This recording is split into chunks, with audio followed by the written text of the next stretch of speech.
Currently, I am working full-time to develop the concept and training plan for the cyber team.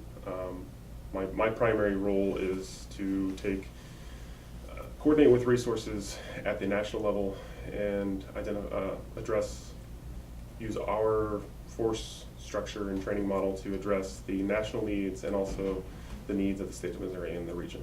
Okay, so you'll be basically based out of here in Missouri, and then you'll be covering the whole country, or just No, for now? more for coordination, so that there is a larger scale effort.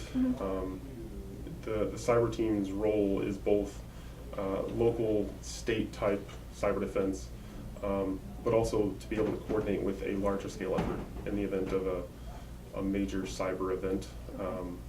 We would coordinate with other cyber teams that are yet to be determined throughout the country, and organizations like Department of Homeland Security and U.S. Cybercom. Okay, so is this the first cyber team in the whole United States, or is it starting up in Missouri? The Missouri Guard Cyber Team is a pilot concept in an effort to address the requirements and to try to formalize it. So we're adjusting as we go to meet the requirements as they further develop. So currently, yes, we're the only cyber team because it's our concept. So. Okay. How many people are involved in Missouri?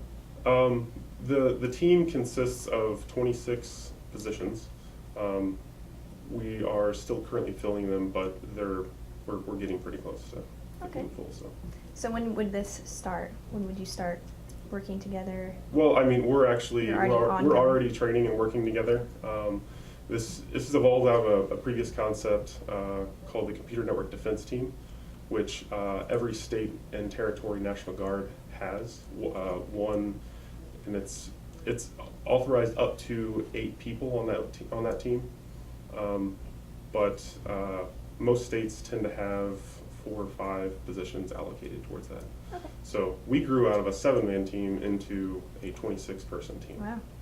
So, yeah. So would you be protecting against just like terror type things, or would it be more local to like just regular public or civilian type? We're really issues? looking to be an asset to the state and perhaps the FEMA region or Midwest region to provide resources for critical infrastructure protection.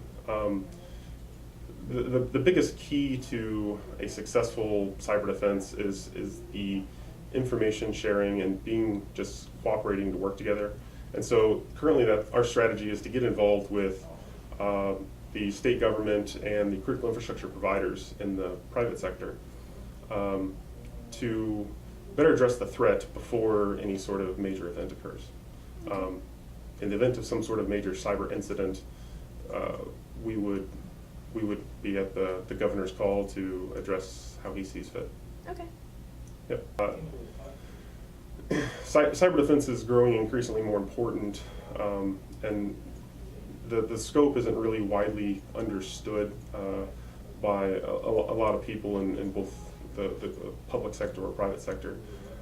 But to kind of get a feel for the sort of importance that should be put behind it is, earlier in the previous decade, there was a major catastrophe at the Tomsauk Dam, and that was caused by just a computer glitch, and investigation revealed that it was not any sort of cyber attack. But that very event stemmed a lot of research to determine if something like that could happen, and it's been proven time and again that sort of thing is what could happen if there was someone that wanted to cause significant damage. So that's our motivation for leaning forward and trying to address the threat before all the formal bureaucratic processes are finalized, and we're just trying to adapt as those processes continue. Okay.